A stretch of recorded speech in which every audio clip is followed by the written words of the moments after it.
अब आपको बताएं कि वज़ीर आला सिंध सैयद मुराद अली शाह की ज़ेर सदारत पब्लिक प्राइवेट पार्टनरशिप बोर्ड का 45वां इजलास हुआ।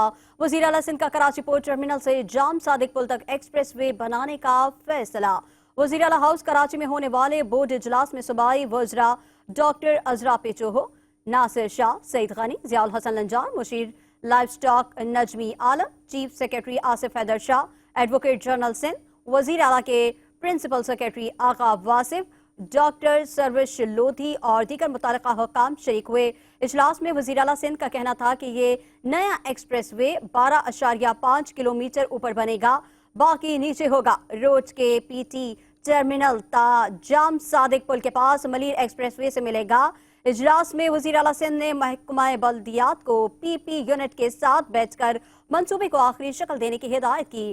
केपीसी से जाम सादिक पुल तक पोर्ट की हैवी ट्रैफिक को मोटरवे तक रास्ता मिल जाएगा। इजलास में वज़ीर आला सिंध ने बताया कि ND technology park public private partnership के तहत कायम हो रहा है।